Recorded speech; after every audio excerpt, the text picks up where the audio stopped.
วันนี้เรามาอัปเดตส่วนเขาอีกเท่านึงผักหญ้ากันใหญ่ขึ้นแล้วเนาะได้หอมมะลินี่โดนเท่านึงเพิ่นก็ขึ้นได้นี่ใหญ่สูงแล้วเป็นโฟมแล้วพยายามอีพักไซขึ้นมันขึ้นไปแต่มันกระต่ายไปคันบ้งมาเนี่ยเห็นไปเบิดสัตว์เขามักเก็บอ่อนแอวไว้ให้ปลูกทันต้นไผ่กับซับนี้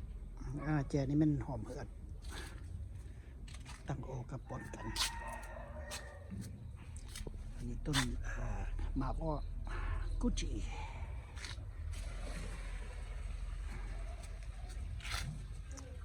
ผักขี้หมด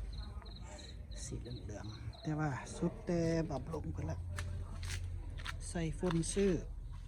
แล้วก็บับลงกาแฟแป้งนัวไข่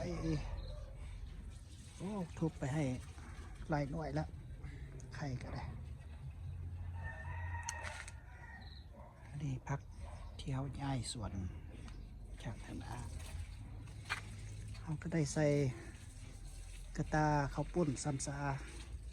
ว่าสิย้ายไปใส่เหมือนยังบ่ฮู้เถอะเนาะ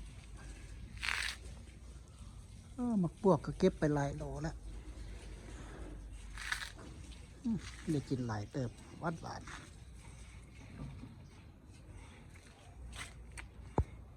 ผักไม่แก่ปวดตับปวดไตได้นี่ในก็มีผักหอมผักหูเสือขิงข่าผักแพ้วถั่วอย่างโบราณเริ่มนะอะโวคาโดดีกว่าบ่อยากขึ้นไปได้เดินเข้าคือสิบุรอดแต่ปลูกคนอื่นคือว่าขึ้นดีนี่กะเพราบ่อึดเนาะบ่อึดไหนมันให้มันไว้หลายแล้ว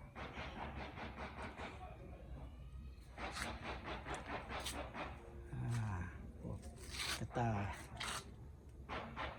ต้นหมากอ้อผักอีตูพวกหอมเพื่อนส่วนใหญ่คนเป็นเอี้ย